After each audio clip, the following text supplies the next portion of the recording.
Terima kasih masih bersama kami dalam Ada Apa Berita. Pemirsa, prospek investasi properti di Jakarta semakin diminati warga. Salah satunya adalah membangun pusat perbelanjaan modern yang menjadi tujuan memenuhi kebutuhan tertentu. Namun meningkatnya jumlah pembangunan di Jakarta kerap berkontribusi terhadap segudang permasalahan seperti banjir dan juga kemacetan. Lalu bagaimanakah Pemprov DKI Jakarta memanfaatkan jumlah pusat perbelanjaan modern yang ada guna kepentingan APBD?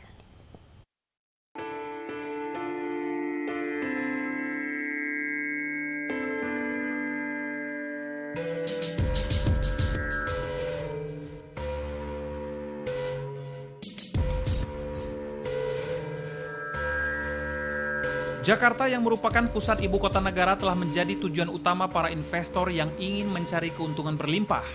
Salah satunya investasi membangun pusat perbelanjaan modern yang dianggap menjadi pilihan kaum hedonis yang menyukai budaya konsumerisme kemewahan.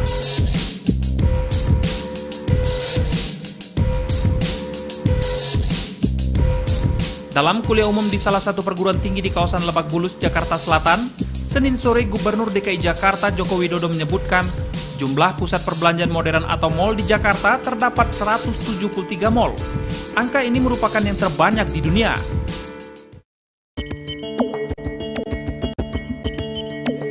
Terlepas dari konsep pembangunan mal yang ada di Jakarta, kini keberadaan pusat perbelanjaan modern justru berkontribusi terhadap segudang permasalahan, misalnya saja banjir dan kemacetan. Minimnya ruang terbuka hijau di lokasi mal mempersulit proses penyerapan air. Buruknya pengaturan arus lalu lintas keluar dan masuk kendaraan dari dan ke dalam mal terkadang menjadi biang kemacetan.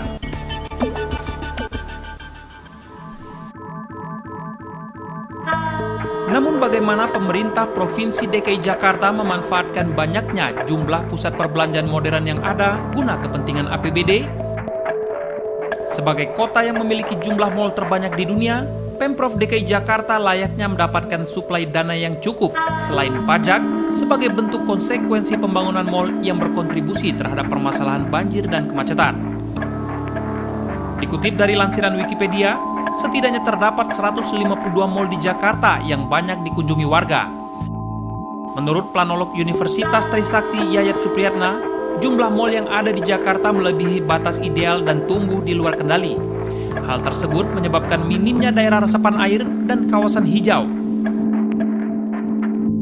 Bahkan sejumlah pengamat tata kota dan kebijakan publik berpendapat, banyaknya jumlah pusat perbelanjaan di Jakarta merupakan wujud ketidaktegasan gubernur sebelum Jokowi dalam mengatur rencana tata ruang wilayah di Jakarta. Jokowi berjanji menghentikan semua pembangunan pusat perbelanjaan modern atau mal di Jakarta karena dianggap melenceng dari konsep keseimbangan tata ruang. Jika dibandingkan dengan Singapura dan Kuala Lumpur di Malaysia yang menarik pajak bangunan dan pajak usaha setinggi-tingginya, serta memperketat kebijakan bagi pengelola mal, Jakarta jauh tertinggal. Sebab nyatanya, tidak ada transparansi penerimaan pajak dari pusat perbelanjaan modern yang dimasukkan dalam anggaran pendapatan dan belanja daerah. Benarkah Jakarta akan berbenah di bawah kepemimpinan Gubernur Joko Widodo, termasuk permasalahan pajak yang menyuplai APBD? Atau mungkin diperlukan pengurangan gedung mal demi menciptakan ruang terbuka hijau sesuai konsep keseimbangan tata ruang ala Jokowi? Tim Liputan, JAK TV.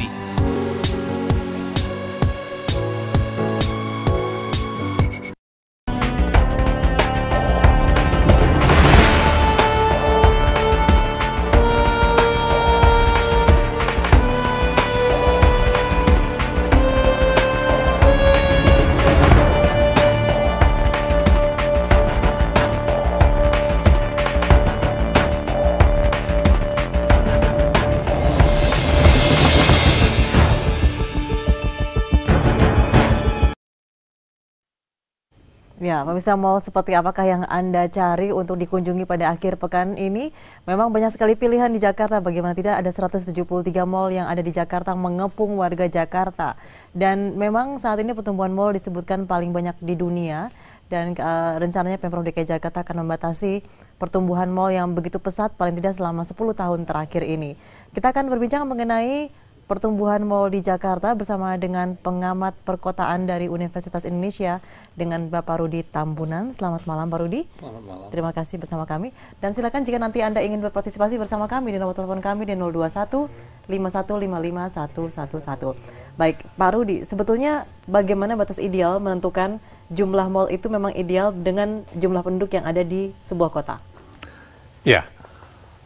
Kalau kita berbicara mengenai mall sebagai sarana kota, ya itu tidak bisa lepas dari jumlah penduduk dan prasarana yang ada. Oke. Nah, kota itu merupakan satu ekosistem, tapi dia ekosistem yang tidak lengkap. Karena dia tidak lengkap, maka supaya ekosistem itu bisa berfungsi, sarana dan prasarananya itu harus disediakan mengikuti pendekatan perencanaan kota. Oke. Sarana dan prasarana maksudnya apa nih? Jalan, kemudian prasarana kota itu adalah jalan, saluran drainasi dan sebagainya. Sedangkan sarana itu adalah gedung-gedung, termasuk mall, ya, pasar dan sebagainya. Nah, jadi ada kesetaraan antara jumlah penduduk dengan kebutuhan sarana dan prasarana. Nah, kemudian secara hierarki itu dipandu oleh standar perencanaan. Dulu disebut standar perencanaan kota, disebut juga standar perencanaan lingkungan, sehingga mulai dari satu neighborhood, ya, satu RW, ke kelurahan, ke kecamatan, terus sampai ke satu kota. Kota itu tergolong kota kecil, kota menengah, atau kota besar. Kemudian kota itu merupakan mega urban region, atau region kota yang sangat besar seperti Jakarta, Bogor, Tangerang, Bekasi, sehingga sarana dan prasarana yang disediakan itu tidak sekedar memenuhi kebutuhan ekonomi, ya, karena perspektif ekonom dengan perspektif seorang demografer, ahli kependudukan, dengan perspektif seorang antropolog, ya, itu memang berbeda. Oke. Gitu. Apakah Anda juga melihat bahwa pertumbuhan pusat belanja yang ada di Jakarta ini memang tidak didasarkan dengan teori tersebut, dengan perencanaan sebuah kota pada ya, idealnya? Di tahap awal, ya, karena sebenarnya prasarana mall itu merupakan prasarana yang sudah sejak lama dikenal. Ya, setelah di Eropa, di Kanada dikembangkan super mall ataupun yang indoor itu, kemudian mulai pindah ke Asia, di Jakarta. Jakarta yang pernah kita lihat itu yang awal-awalnya adalah yang di Kebayoran, ya. Kemudian di Kebayoran Baru ada, di ujung Melawai begitu ya, kawasan Blok M, di ujung Jalan Sudirman ada, gitu. Nah, kemudian mulailah berlangsung peremajaan kota di bagian kota Jakarta ini. Gitu. Disitulah muncul mall atau tempat-tempat berbelanja yang serba lengkap dalam satu area yang utuh. Oke, artinya gitu. Pertumbuhan tempat belanja tersebut sebetulnya tidak masuk dalam rencana tata ruang sesungguhnya? Mestinya dia masuk, ya, dia mestinya masuk, tetapi ada kelemahan perencanaan tata ruang kita di tahap-tahap awal. Pada waktu kota-kota besar di Indonesia mulai menerapkan rencana tata ruang kota, mengacu ke Undang-Undang Nomor 24 Tahun 92 tentang penataan ruang, ya, penataan ruang kota itu hanya menganut perencanaan, pemanfaatan, dan pengendalian pemanfaatan yang sifatnya normatif. Sekarang nggak bisa lagi. Ya, sekarang ada rencana tata ruang, ada peraturan zonasi, ya, sehingga peruntukan yang sama, ya, misalnya peruntukan untuk sarana perdagangan, di sisi jalan 40 meter, dengan di sisi jalan 20 meter, dengan di sisi jalan 10 meter, dengan di sisi jalan 5 meter, tidak boleh sama. Zoning regulation ini sudah mulai mengatur peruntukan yang ada di rencana tata ruang. Artinya semuanya melanggar nih Pak ya, kalau dievaluasi dari mal-mal yang ada di Jakarta, semuanya melanggar dari aturan-aturan pakem-pakem yang seharusnya itu ada. Pada waktu mereka direncanakan, pada waktunya zoning regulation ini belum ada, maka kita nggak bisa mengatakan melanggar. Tapi bagaimana operasionalisasi konsep perencanaan kota itu dari konsep neighborhood ke konsep kelurahan, ke konsep kecamatan, dan ke konsep skala kota. Oke, baik. Kita potong dulu Pak, kita angkat telepon dulu dari pemirsa. Selamat malam. Masalah, Bu. Iya, silakan dengan Bapak siapa di mana, Pak? Dengan Pak Sofian di Muara Baru, Jakarta Utara. Baik, silakan Pak. Saya setuju, Bu. Halo? Iya, langsung saja Pak. Saya setuju dengan pembatasan mal. Karena bagaimanapun mal itu sangat merugikan ya, dan tidak pernah ada tidak ada toleransi terhadap pedagang kaki lima, karena setiap ada mal ada keramaian, pasti ada parkir. Yang seharusnya mal itu peduli kepada pedagang kaki lima di tempat, ya ini tidak ada, Bu. Jadi dia akan setiap ada mal pasti ada kemasan, ada kaki lima, itu mengundang kaki lima. Gitu. Jadi saya setuju kalau mal itu dibatasi, kalau perlu di stop itu, karena dia kemacetan, dia kumuh, dia kaki lima ngumpul di situ sehingga memacetkan jalan. Saya kira cukup, sekian, terima kasih. Baik, terima kasih Pak Sofyan. Ya, Pak Rudi, apakah memang ketika membangun sebuah mal itu juga harus disiapkan, terutama mungkin kemungkinan lahan parkir, kemudian juga tadi ada PKL disebutkan Pak Sofyan? Ya, jadi munculnya permasalahan mal di Jakarta itu sebenarnya mulai, yang kita hadapi sekarang itu adalah akumulasi dari pertumbuhan mal yang begitu banyak, gitu ya. Tahun 2003, Pemda DKI Jakarta itu menetapkan satu instrumen, ya, peraturan gubernur atau keputusan gubernur DKI Jakarta nomor 44 tahun 2003 yang mengatur tentang tata cara perpasaran swasta. Nah, jadi kita bisa mengapresiasi bagaimana situasi dan kondisi tahun 2003 pada waktu peraturan itu disusun, spiritnya kayak apa gitu. Nah, di situ dijajarkan semua list of sarana itu, mulai dari supermarket, hypermart, terus sampai ke supermall, gitu. Nah, untuk mall yang besar itu dilihat dari luas lantainya, ya itu diatur kalau lantainya itu antara 200 sampai 300 meter, maka jarak satu sarana dengan sarana lain itu hanya bisa lebih dari 500 meter. Kalau makin besar jaraknya makin jauh dan seterusnya.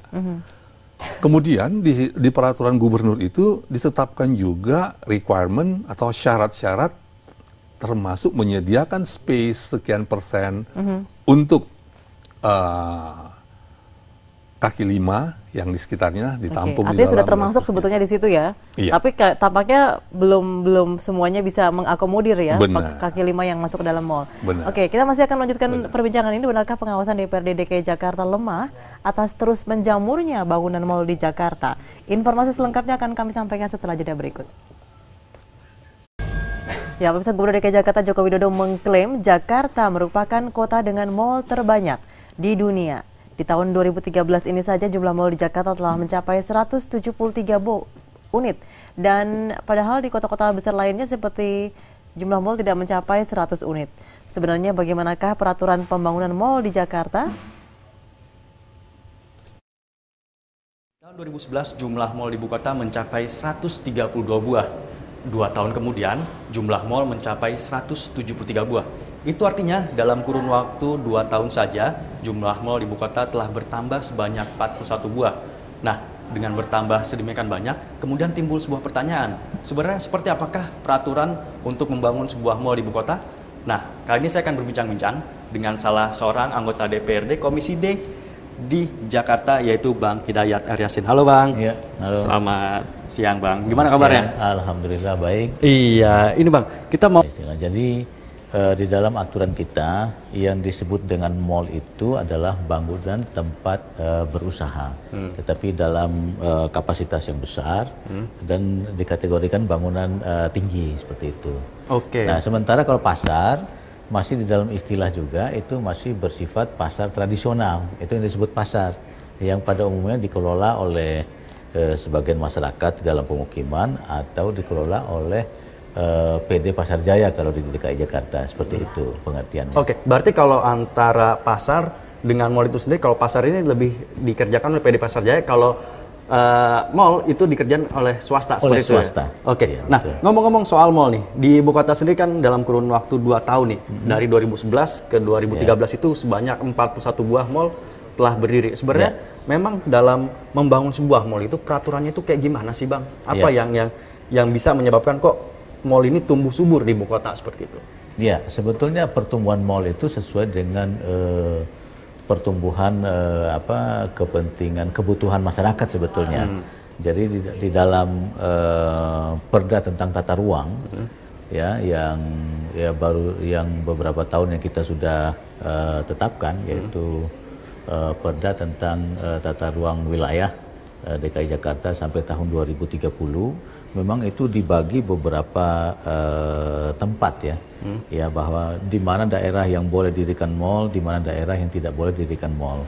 Ya, sehingga waktu penetapan perda itu sudah ditentukan bahwa karena memang sudah ditetapkan bahwa di sini akan ada mall, di sini akan ada mall, baru waktu itu tumbuhlah mall-mall itu dengan jumlah tadi pertambahan sebesar 41 mall.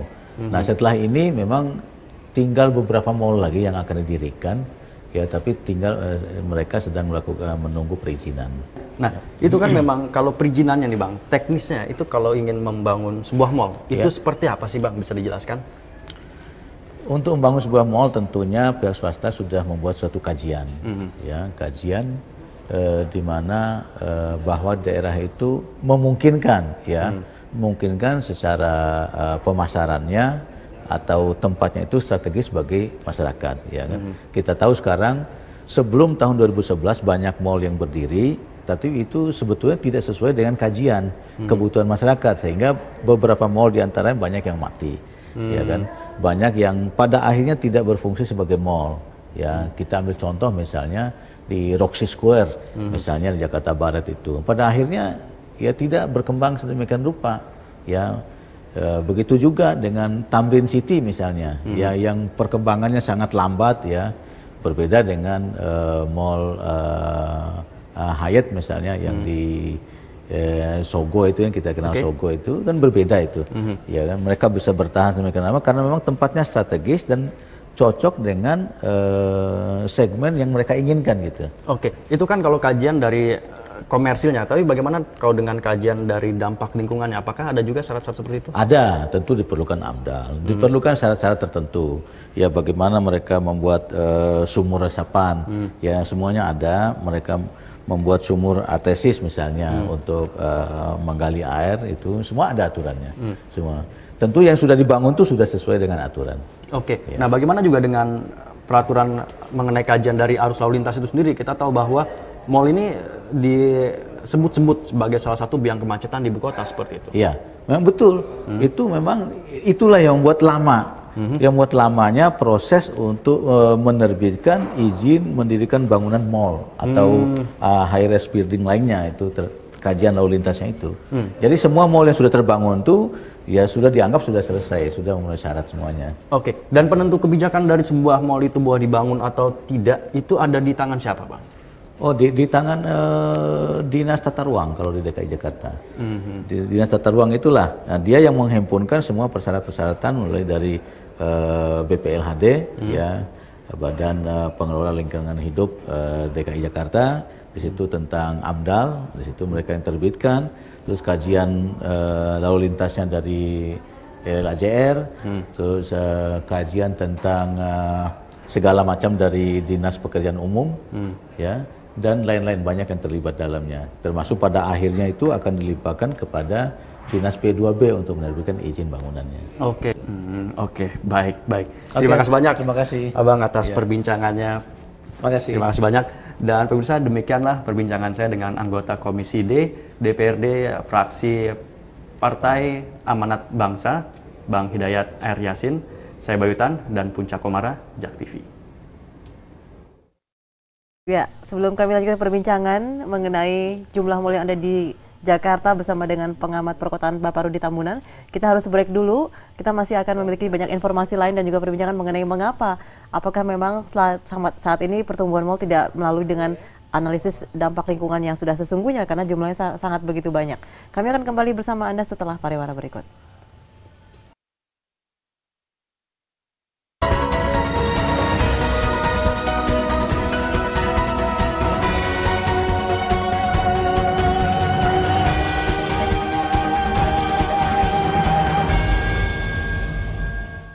Pemirsa, Gubernur DKI Jakarta Joko Widodo menegaskan di bawah kepemimpinannya Pemprov DKI Jakarta dilarang mengeluarkan izin pembangunan baru gedung mal di Jakarta.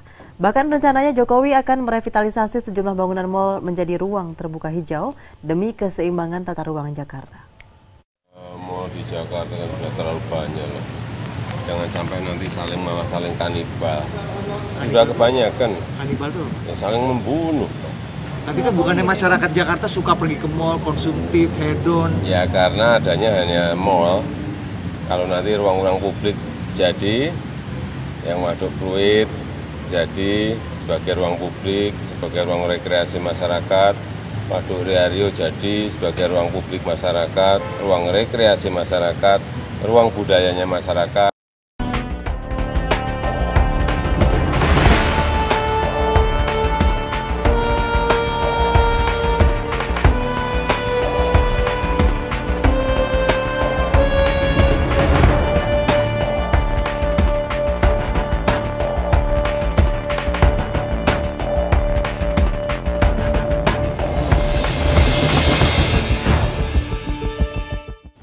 Ya, pemirsa, menarik apa yang disampaikan oleh Gubernur DKI Jakarta Bapak Joko Widodo yang mengatakan bahwa mal di Jakarta sudah terlalu banyak, bahkan menjadi saling kanibal atau saling membunuh. Mungkin ini sudah terbukti sekarang ya Pak Rudi ya, di mana seperti di Jakarta Barat ada sebuah mal yang saling bersebelahan, kemudian pengunjungnya langsung pindah semua ke sebelah yang baru begitu ya.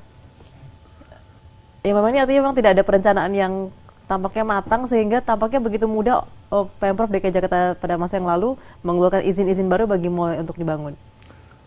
Ini kalau menurut diskusi kami, ini karena adanya perbedaan perspektif. Di level yang operasional dalam skala neighborhood, skala kelurahan dan ini, itu ada pakem-pakem, ada instrumen untuk perencanaan lingkungan. Tapi untuk wilayah yang lebih luas, nah di sini DKI itu menerapkan mekanisme yang disebut Bapak dari DPRD tadi, kajian atau proposal. Nah, proposal itu bisa membuktikan apa manfaat pembangunan satu gagasan terhadap kota, apa manfaatnya untuk masyarakat, apa manfaatnya untuk dunia usaha gitu. Dan kalau itu bisa dibuktikan dalam satu forum layak, maka izin itu akan mulai diproses. Oke, artinya ini proposal yang diajukan oleh pihak swasta untuk membangun sebuah mal diajukan kepada pemerintah, begitu kemudian dibahas dan kemudian baru nanti akan disetujui begitu ya. Nah ini tentunya setiap proposal yang disampaikan oleh swasta pastinya akan baik-baik saja dong Pak, karena memang ini pastinya mereka ingin cepat membangun dan juga cepat mendapatkan keuntungan begitu. Tapi demikian bagaimana dengan analisis dampak lingkungan atau mungkin hal-hal lain yang terkait dengan pembangunan sebuah properti seperti mal? Ya. Jadi dalam konsep umum kita itu kelayakan itu dilihat dari 3 perspektif, layak ekonomi, ya, layak teknis, layak lingkungan. Nah, lantas pada waktu proposal pertama itu membuktikan layak ekonomi, finansial itunya oke, gitu. Kemudian dari segi lokasi dan sebagainya memenuhi peruntukannya sudah cocok, intensitas ruang di situ sudah ini, gitu ya. Kemudian masuk ke lingkungan. Nah, lantas di dalam proses pengkajian dampak lingkungan bisa dibuktikan bahwa dampak-dampak yang ditimbulkan oleh pembangunan mal secara finansial, secara teknologi, secara sosial bisa diterapkan. Tapi dalam konteks kajian, Bu. Nah, kemudian berdasarkan itu keluarlah persetujuan dampak lingkungannya. Nah, yang menjadi masalah adalah setelah persetujuan dampak lingkungan itu dikeluarkan, bangunan fisik mal dibangun, dioperasikan, maka rekomendasi AMDAL yang mengatakan dampak ini harus dikelola, ternyata tidak. Jadi tidak ada pengawasan artinya ya? Implementasi penanganan dampak lingkungan itu tidak dilakukan sebagaimana mestinya. Oke, itulah yang terjadi sampai saat ini, di mana terjadi kemacetan, kemudian juga mungkin banjir karena memang dampak-dampak dari tadi ya, analisis yang tidak diimplementasikan oleh para pengelola properti tersebut. Termasuk di tuntunan AMDAL yang lama itu dikatakan pemrakarsa kegiatan dalam hal ini developer mall melakukan pengelolaan di parselnya pengelolaan lingkungan yang lebih luas menjadi tanggung jawab pemerintah. Oke, artinya tadi rencana Pemprov DKI Jakarta untuk merevitalisasi mal tersebut menjadi kawasan hijau begitu mungkin saja dilakukan menurut Pak Rudi. Karena tadi juga sudah ada mungkin perlu kesalahan dikaji, begitu. Karena memang tadi sudah disebutkan bahwa ini kan tidak ada implementasi yang sesungguhnya dari mungkin dikaji karena undang-undang kita menyebut harus habis dulu izinnya, baru dilakukan kajian kembali. Tidak bisa Pak Gubernur langsung melakukan eksekusi perubahan peruntukan untuk satu building yang izinnya belum habis. Oke, baik. Kalau terima kasih banyak Pak Rudi Tambunan bersama kami dalam Ada Apa Berita. Dan pemirsa, masih ada informasi lain dalam Ada Apa Berita, diantaranya adalah di tengah maraknya aksi demo buruh, Presiden SBY menegaskan membuka seluas-luasnya investasi asing di Indonesia karena akan membuka lapangan pekerjaan baru. Sesaat lagi pemirsa untuk informasi selengkapnya.